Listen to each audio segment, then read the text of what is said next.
হরে কৃষ্ণ। সকালের ভাগবতম ক্লাসে সবাইকে স্বাগত জানাই। আমরা আজকে পাঠ করতে চলেছি শ্রীমদ্ ভাগবত স্কন্দ 1 অধ্যায় 3, অর্থাৎ শ্রীকৃষ্ণ হচ্ছেন সমস্ত অবতারের উৎস থেকে আজকের 8 নম্বর শ্লোক এবং 9 নম্বর শ্লোক। শ্লোক 8 আমরা পরে পরে সবাই বলার চেষ্টা করো।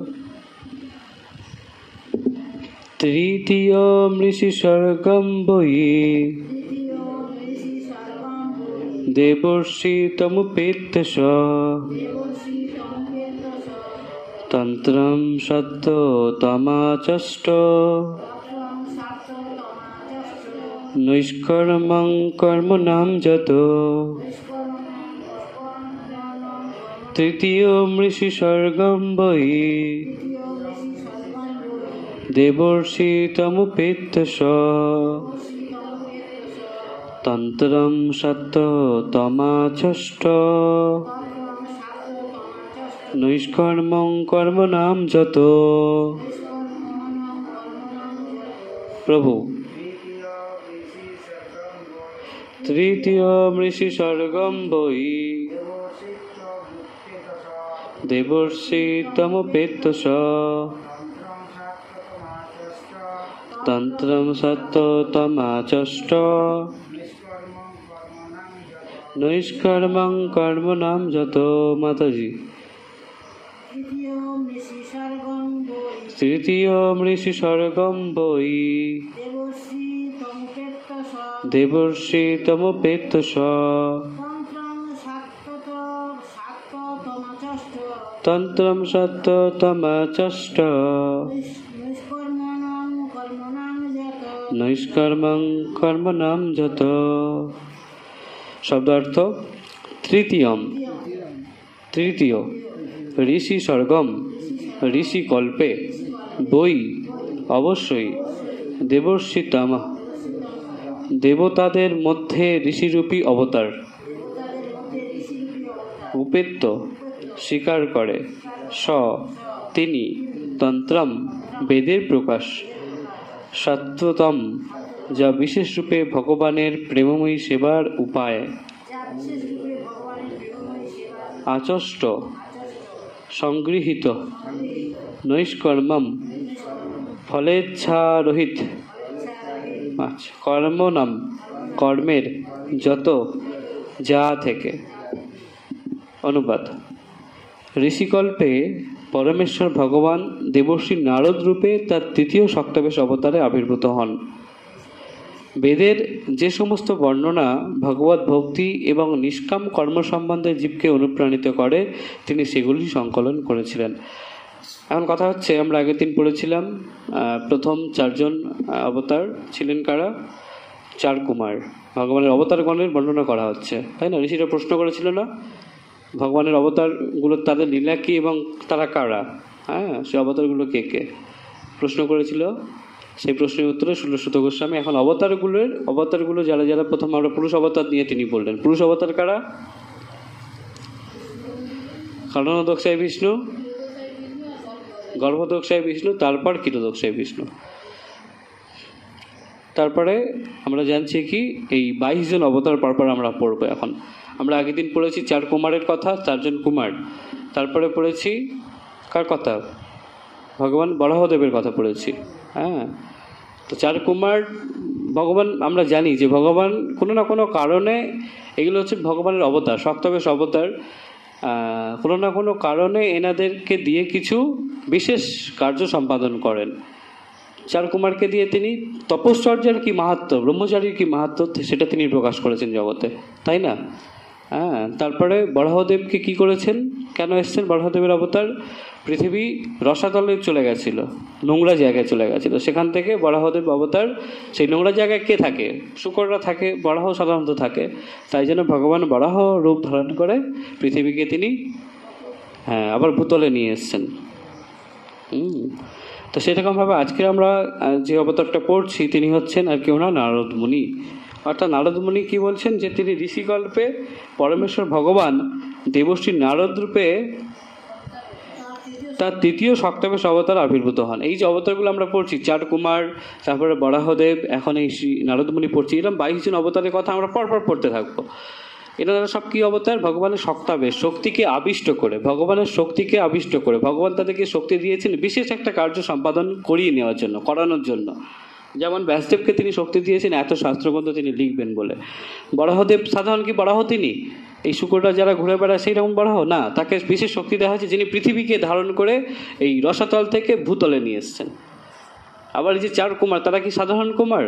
অন্যান্য 4 জন, এখানে তো অনেক কুমার আছে, সেই কুমার কি সেই কুমার? না, তারা হচ্ছেন ভগবানের সপ্তাবেশ অবতার। তারা ব্রহ্মচর্যের, তপস্বর্যের কি মাহাত্ম্য সেটা জগৎবাসীকে জানানোর জন্য সেই সপ্তাবেশ অবতার, তাই না? আর আমরা আজকে যেটা পড়ছি, শ্রী নারদমুনি, নারদমুনি কি বলছেন? ঋষিকল্পে পরমেশ্বর ভগবান দেবর্ষি নারদ রূপে তার তৃতীয় সপ্তাবেশ অবতার আবির্ভূত হন। চতুর্কুমার হয়ে গেল বরাহদেব, এবার তৃতীয় সপ্তাবেশ অবতার কে তাহলে? নারদমুনি। বেদের যে সমস্ত বর্ণনা ভগবত ভক্তি এবং নিষ্কাম কর্ম সম্বন্ধে জীবকে অনুপ্রাণিত করে, তিনি সেগুলি সংকলন করেছেন। এখন আমরা জানি যে বিশেষ কারণে এই সপ্তাবেশ অবতারগুলো আসেন, তাই না? ভগবানের বিশেষ কোনো কর্ম সাধন করার জন্য। তো নারদমুনি কী করছেন? যে নিষ্কাম কর্মের মাহাত্ম্য কী, অর্থাৎ ভগবানের জন্য কর্ম করা। নিষ্কাম কর্ম কি করা যায় ভগবানের কর্ম ছাড়া? করা যায়? কেউ যদি ভাবি যে আমি নিষ্কাম কর্ম করব, ভগবানের জন্য কর্ম করবো না, নিষ্কাম কর্ম করবো, তাহলে কি সম্ভব? সম্ভব না। কামনা ব্যতি রেখে কর্ম করা সম্ভবই না। যদি ভগবানের জন্য কর্ম হয় তবেই সেটা নিষ্কাম কর্ম করা যেতে পারে। তাও প্রাথমিক পর্যায়ে হয়ে ওঠে না। আস্তে আস্তে কর্ম করতে করতে ভগবানের তখন নিষ্কাম কর্মযোগে আমরা পৌঁছাতে পারি, আস্তে আস্তে শুদ্ধ ভক্তিতে আমরা যেতে পারি। কিন্তু আমি ভাবো ভগবানের সেবা করবো না, তবু নিষ্কাম কর্মযোগ করব, সম্ভব না, তাই না? কর্মে ফল পেতে ইচ্ছা করবে। কিন্তু নারদমুনি এসেছেন কি সেই নিষ্কাম কর্মযোগ সম্বন্ধে জগৎবাসীকে জানানোর জন্য। ভগবানের ভক্তি করার মাহাত্ম্য কী, ভগবান ভক্তির মাহাত্ম্য জানানোর জন্যই শ্রী নারদমুনি সপ্তাবেশ অবতার ধারণ করেছেন, ভগবানের সপ্তাবেশ অবতার। এই নারদমুনিকে টিভি সিরিয়ালে আলতু ফালতু সব কথা প্রচুর আলোচনা হয়। কি যেন নারায়ণ নারায়ণ, মানে এমনভাবে দেখায় যেন সাধারণ একটা ঋষি, কিন্তু তিনি কোনো সাধারণ ব্যক্তিত্ব নন। ভগবানের সপ্তাবেশ অবতার, তাও আবার কি প্রচার করছেন? ভগবানের ভগবত ভক্তি প্রচার করছেন, ভক্তির মাহাত্ম্য। কর্মকাণ্ডের জ্ঞানকাণ্ডের মাহাত্ম্য প্রকাশ করছেন না। এগুলো সব থেকে ঊর্ধ্বে যেটা পঞ্চম পুরুষার্থ, সেই ভক্তির মাহাত্ম্য তিনি জগৎবাসীকে জানাচ্ছেন, তাই না? এখন কথা হচ্ছে এই যে 22 জন অবতারের কথা পরপর এরকম সূচিরূপে কেন সুত গোস্বামী বলতে গেলেন? দুজন একজনকে বলেই তো ছেড়ে দিতে পারে। তো 22 জন অবতারের কথা কেন তিনি বলছেন পরপর এরকমভাবে সূচি ধরে? কারণ হচ্ছে একটাই, সেটা হচ্ছে এই কলিযুগে মানুষ যেন না দিকভ্রান্ত হয়, মানুষ যেন না ভ্রান্ত হয়। অনেকেই এখন নিজেকে ভগবানের অবতার বলছেন, নিজেকে ভগবান বলছেন।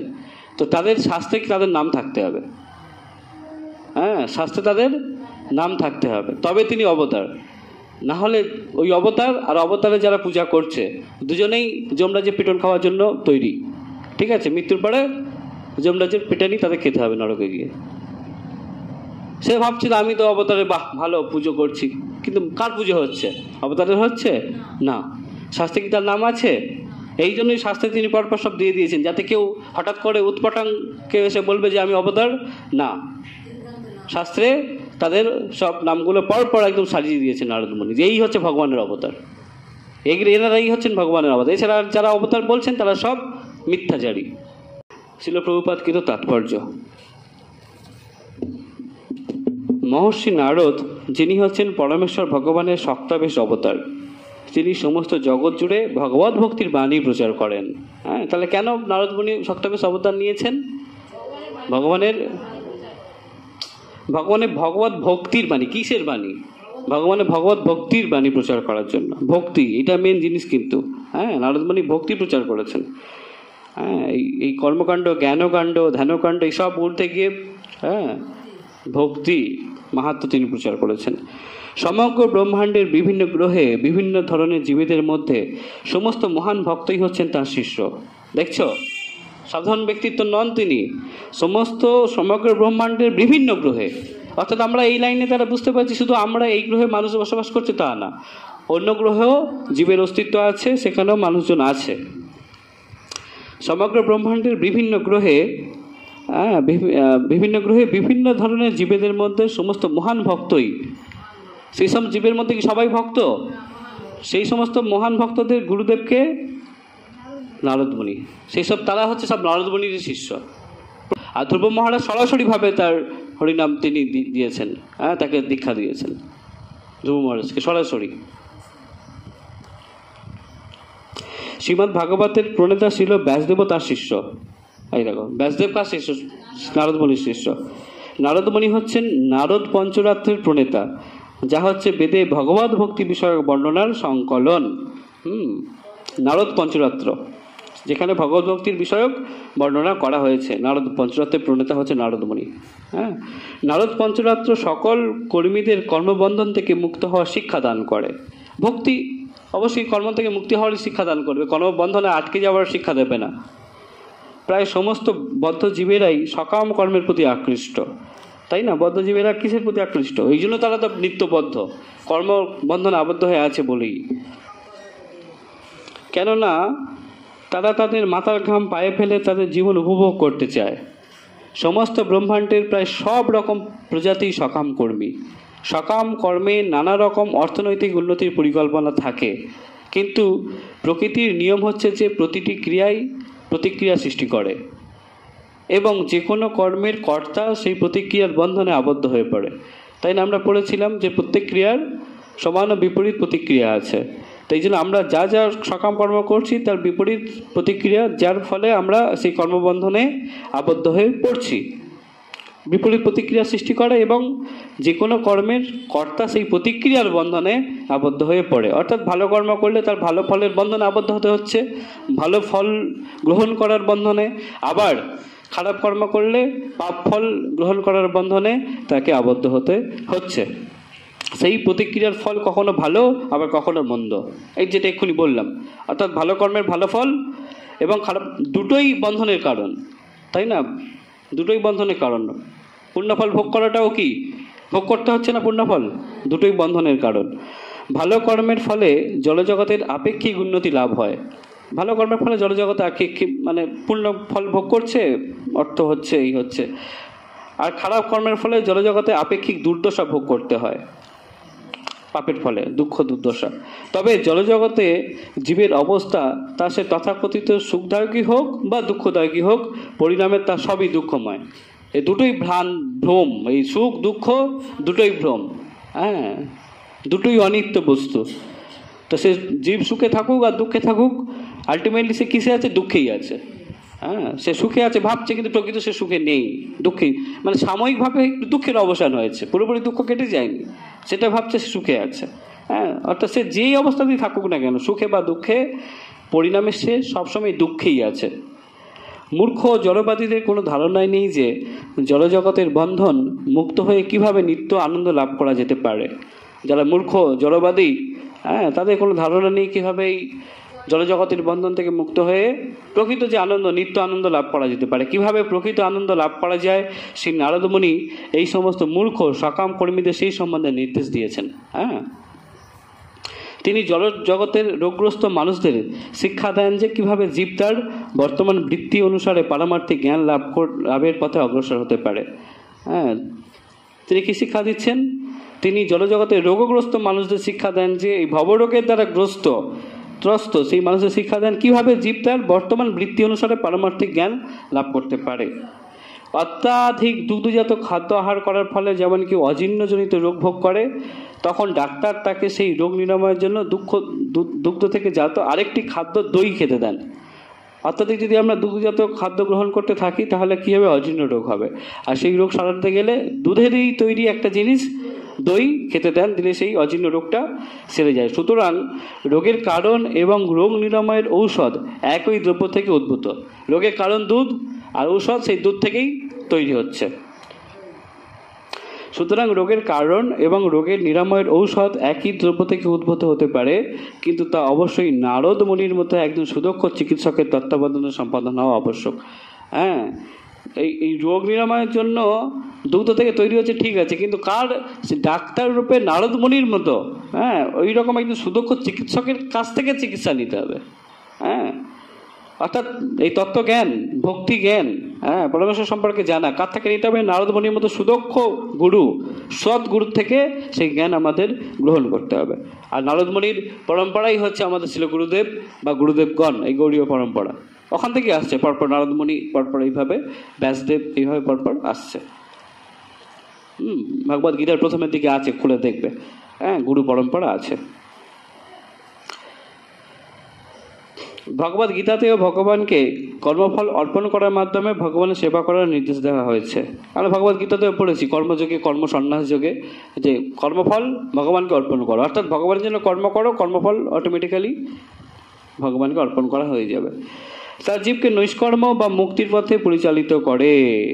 হ্যাঁ, নিষ্কর্ম, নৈষ্কর্ম, অকর্ম, অকর্মর পথে পরিচালিত করে। অর্থাৎ অকর্ম মানে কি? কাজ না করা না, ভগবানের জন্য কর্ম করা। সমস্ত কর্মই ভগবান কেন্দ্রিক, ভগবানের জন্য করা, সেটা অকর্ম আর নৈষ্কর্ম। হ্যাঁ, সেই দিকে পরিচালিত করে। কোন দিকে পরিচালিত করে? অকর্ম করার দিকে। হ্যাঁ, যে ভগবানের জন্য যখন কর্মফল অর্পণ করা হবে তখন তা মানুষকে অকর্মের দিকে, নৈষ্কর্মের দিকে নিয়ে যাবে। অর্থাৎ কর্মফলের বন্ধন থেকে তাকে মুক্ত করবে, মুক্ত জীব হবে সে তখন। এটা গেল 8 নম্বর শ্লোক। কোনো প্রশ্ন আছে এই শ্লোকে? এটা তাহলে তৃতীয় অবতার নারদ মুনি। হ্যাঁ, এখন আমরা পড়ছি পরের শ্লোক, শ্লোক সংখ্যা 9। তুর্যে ধর্ম কলা স্বর্গে নর নারায়ণাবৃষি বুদ্ধাত্ম পশমোপিতম কর দুশ্চরং তপ। তুর্যে ধর্ম কলা স্বর্গে নর নারায়ণাবৃষি বুদ্ধাত্ম পশমোপিতম কর দুশ্চরম তপ। প্রভু, তুর্যে ধর্ম কলা স্বর্গে নর নারায়ণাবৃষি ভূতাত্ম পশমোপিতম করথ দুশ্চরম তপ। মাতাজি, তুর্যে ধর্ম কলা স্বর্গে নর নারায়ণাবৃষি ভূতাত্ম পশমোপেতম কর দুশ্চরম তপ। শব্দ অনুবাদ না, শব্দার্থ। তুর্যে চতুর্থ অবতারে, ধর্মকলা ধর্মরাজের পত্নী স্বর্গে জন্মগ্রহণ করে নর নারায়ণও, নর এবং নারায়ণ নামক ঋষিগণ ভূতা ভূত হয়ে আত্ম উপশম ইন্দ্রিয়গুলিকে নিয়ন্ত্রণ করে উপেতম প্রাপ্ত হওয়ার জন্য অকরত করেছিলেন দুশ্চরম অত্যন্ত দুঃসাধ্য তপশ্চর্যা। আচ্ছা, অনুবাদ। চতুর্থ অবতারে ভগবান ধর্মরাজের পত্নীর গর্ভে নর এবং নারায়ণ নামক যমজ পুত্ররূপে আবির্ভূত হয়েছিলেন। তারা ইন্দ্রিয় সংযমের আদর্শ প্রদর্শন করার জন্য কঠোর তপস্যা করেছিলেন। প্রথম অবতার কি? চারকুমার। দ্বিতীয় অবতার বরাহ। তৃতীয় অবতার নারদ মুনি। এখন চতুর্থ অবতার আমরা পড়ছি নরনারায়ণ ঋষি, যারা ধর্মরাজের পত্নীর গর্ভে জন্মগ্রহণ করেছিলেন নরনারায়ণ যমজ ঋষি রূপে, নরনারায়ণ ঋষি। হ্যাঁ, এনারা কি শিক্ষা দিচ্ছেন, কি উদ্দেশ্যে এসছেন? ইন্দ্রিয় সংযমের আদর্শ প্রদর্শন। আমরা ইন্দ্রিয় সংযমের কথা বলছি, এই ভক্তি জীবনে আমাদের এই জড় ইন্দ্রিয়গুলিকে সংযম করতে হবে, তাই না? তার আদর্শ উদাহরণ কে দিচ্ছেন? এই নরনারায়ণ ঋষি। কিভাবে? কঠোর তপস্যার মাধ্যমে। কঠোর তপস্যার মাধ্যমে ইন্দ্রিয় সংযম কিভাবে হবে? কঠোর তপস্যার মাধ্যমে। অর্থাৎ এই তপস্যা শক্তি, তপস্যা শক্তিকে জগৎবাসীকে জানানোর জন্য, যে এই তপস্যার দ্বারা কীভাবে ইন্দ্রিয় সংযম করতে হয় সেই শিক্ষা দেওয়ার জন্য তারা আবির্ভূত হয়েছেন, ভগবানের শক্তিকে আবিষ্ট করে। ভগবানের সপ্তাবেশ অবতার নরনারায়ণ ঋষি। বুঝতে পারলে? এখন কথা হচ্ছে, তাহলে এই যদি ইন্দ্রিয় সংযম করতে হয় তাহলে তপস্যার যে প্রয়োজন আছে, তাই না? তবে তো হবে নাকি?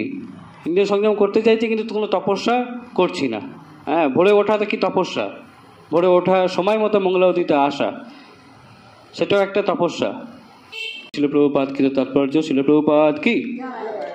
মহারাজ ঋষভদেব তার পুত্রদের উপদেশ দেন যে তপস্যা অর্থাৎ পরম তত্ত্বকে উপলব্ধি করার জন্য কষ্ট স্বীকার করাই হচ্ছে মানুষের একমাত্র কর্তব্য।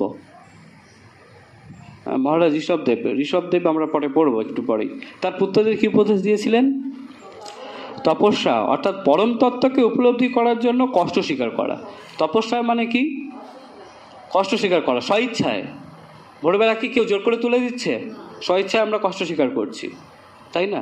আসলে এই প্রকৃতপক্ষে এগুলো কিছু কষ্টই না। যখন আমরা অভ্যস্ত হয়ে পড়ি বা ভগবানের প্রতি সেই আকর্ষণ চলে আসে, তখন ভোরবেলা কখন উঠে মঙ্গলাবতীতে যাবো সারা রাত সেই রকম চিন্তা হওয়া শুরু করবে। হ্যাঁ, ঘুম ভেঙেই খালি দেখবো যে কখন মঙ্গলাবতীর সময় আসছে। হ্যাঁ, তখন সেগুলো আর কষ্টতে পরিণত হয় না, তখন সেটা প্রেমে। হ্যাঁ, ঠিক আছে। তো যাই হোক, সেটাও একরকমের তপস্যা। প্রতিদিন ওঠা বা শীতকালে এই ভোরবেলা উঠে স্নান করা তপস্যা, অবশ্যই তপস্যা। যতই প্রেম থাক আর যাই থাক, আমরা জড়জীব। হ্যাঁ, এই দেহের একটা ইন্দ্রিয়গুলি আছে, সেখানে ঠান্ডা উপভোগ হয়, ঠান্ডা অনুভব হয়, গরম অনুভব হয়, তাই না? হ্যাঁ, শীতকালে এটা একটা বড় তপস্যা। এইভাবে তপস্যা আমরা করছি প্রতি। তাহলে মহারাজ ঋষভদেব তার পুত্রদের উপদেশ দিয়েছেন, তোমরা কষ্ট স্বীকার করো, পরম তত্ত্বকে তবে জানতে পারবে। হ্যাঁ, এমনি এমনি কেউ পরম তত্ত্বকে, ভগবানকে জানতে পারে না। আর ভগবানকে জানতে পারা খুবই দুর্লভ ব্যক্তি, তারা সব পূর্ণ আত্মা। হ্যাঁ, সেসব আত্মা অতি দুর্লভ, তাদেরকে পাওয়া। আমাদের শিক্ষা দান করার জন্য ভগবান স্বয়ং আচরণ করেছেন।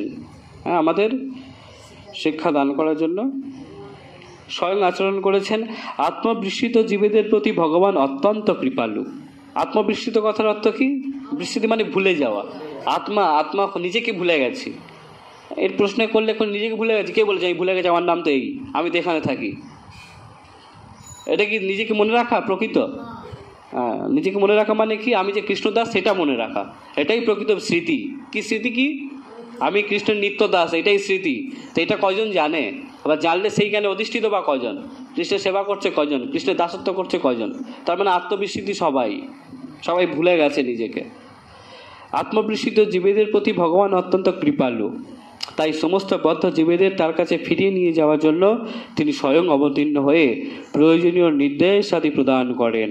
হ্যাঁ, এই বদ্ধ জীবেদের জন্য, বদ্ধজীব যদিও তার পুত্র, তার সন্তান, তাই তিনিও চাইছেন যে এরা সব আমার কাছে কষ্ট পাচ্ছে, সবাই আমার কাছে, আমাদের সন্তানরা যদি বাহিরে কষ্ট পায় তা আমরা কি চাইবো? ওখানে পড়ে থাক, ফিরে আসুক। তার জন্য যাই করতে হয় আমরা করব। তার কাছে টাকা নেই, টাকা পাঠিয়ে দিলাম, টিকিট কেটে দিলাম, চলে আয়, বাড়ি থেকে চলে আয়, ঘরে চলে আয়। এখন চারিদিকে করোনা ভাইরাস ছড়িয়েছে, বাড়ি চলে আয় তাড়াতাড়ি সব, ভাই এখন চারিদিকে খুব এই সমস্যা হচ্ছে, বাড়ি চলে আয়। সেরকম তাহলে আমরা যদি এই জলজগতের পিতা হয়, যদি আমাদের পুত্রদের প্রতি এত স্নেহ থাকে, তাহলে তিনি হচ্ছেন জগৎ পিতা, তিনি আমাদের জন্ম দিয়েছেন, তাই না? তিনি প্রকৃত পিতা। তাহলে তার কি তিনি কি খুব সুখে আছেন আমরা এখানে আছি বলে? তিনিও খুব দুঃখে আছেন, কষ্টে আছেন। আমরা কখন ফিরে যাব তার কাছে, তিনি সর্বদাই সেই আকাঙ্ক্ষা নিয়ে বসে আছেন। তাই জন্য তিনি বারবার এই পৃথিবীতে আসছেন। হ্যাঁ, যদিও তিনি জলজগতে থাকতে চান না, তিনি উৎকৃষ্ট প্রকৃতি থেকে অভ্যস্ত, তিনি উৎকৃষ্ট প্রকৃতিতে থাকেন, চিন্ময় জগতে থাকেন, তবু এই জলজগতে তাকে আসতে হচ্ছে। কেন? এই আমাদেরকে ফিরিয়ে নিয়ে যেতে, তাই না? তার জন্য তিনি প্রয়োজনীয় নির্দেশ দিচ্ছেন যে কিভাবে আমরা ফিরে যেতে পারি। গীতার জ্ঞান দেননি? ওটা ভগবানের নির্দেশ তো নাকি? এই যে প্রয়োজনীয় নির্দেশ আদি প্রদান করেন এবং তার সুযোগ্য সন্তানদের তার প্রতিনিধি রূপে প্রেরণ করেন। শুধু যে তিনি নিজে আসছেন তা না, তার সুযোগ্য সন্তান নারদ মুনি তাদেরকেও পাঠাচ্ছেন যে যাও তোমরা গিয়ে ওদেরকে বোঝাও, বুঝিয়ে ফিরিয়ে নিয়ে আসো, ওদেরকে তুমি তপশ্চর্যার জ্ঞান দাও, ওদেরকে তুমি ভক্তির জ্ঞান দাও, দিয়ে ফিরিয়ে নিয়ে আসো, ওদেরকে শুদ্ধ করে ফিরিয়ে নিয়ে আসো, এই জগতের বন্ধন থেকে ওদেরকে মুক্ত করো। আজ থেকে মাত্র 507 বছর পূর্বে সেই উদ্দেশ্য সাধন করার জন্য তিনি শ্রী চৈতন্য মহাপ্রভু রূপে আবির্ভূত হয়েছিলেন। হ্যাঁ, সেই উদ্দেশ্য সাধন করার জন্য আমাদেরকে তিনি নিয়ে যাবেন বলে, আমাদেরকে তিনি মুক্ত করবেন বলে স্বয়ং শ্রীকৃষ্ণ এই কলিযুগে শ্রী চৈতন্য মহাপ্রভু রূপে আবির্ভূত হয়েছিলেন। কলিযুগের অত্যন্ত অধঃপতিত মানুষদের উদ্ধার করার জন্য। কেন এসেছেন মহাপ্রভু? এই কলিযুগের অত্যন্ত অধঃপতিত মানুষদের উদ্ধার করার জন্য। শ্রী চৈতন্য মহাপ্রভু অবতরণের কথা প্রায় সকলেরই মনে আছে। হিমালয় পর্বতে বদরিকাশ্রমে নরনারায়ণ ঋষি এখনো পূজিত হন। হ্যাঁ, সেই সত্য যুগে আবির্ভূত হয়েছিলেন এই নরনারায়ণ ঋষি বদ্রিকাশ্রমে, এখনো তিনি পূজিত হচ্ছেন। হ্যাঁ, তাহলে এই হলো কত নম্বর অবতার? 4 নম্বর অবতার। 4টা অবতার আমরা পড়ে ফেললাম, জেনে ফেললাম। বলো প্রথম থেকে বলো, প্রথম অবতার কে? 4 কুমার। তারপর বরাহ, তারপর নারদমণি, তারপর এক্ষুনি পড়লাম তো, নরনারায়ণ ঋষি। হ্যাঁ, অর্থাৎ এই যে পরপর সূচি দেওয়া হলো, কারণ কি? যে আমরা জেনে যাচ্ছি যে অবতার কে আসলে। আমরা চারিদিকে এ অবতার, ও অবতার, সে অবতার, এ পুরুষোত্তম, বাবা, এইসব দিকে আমরা, হ্যাঁ ঠিক, এইসব দিকে আমরা যাব না আর, তাই না? বা তারা যে ভগবান বলে নিজেদেরকে অবতার, আমি ভগবান অবতার, কই তোমার নাম কই দেখাও, শাস্ত্রে নেই, তার মানে তুমি অবতার নাও। তুমি হচ্ছে কি? মিথ্যাবাদী, মিথ্যাচারী, কপট। ঠিক আছে, কোনো প্রশ্ন আছে? কোনো প্রশ্ন আছে? কোনো প্রশ্ন নেই?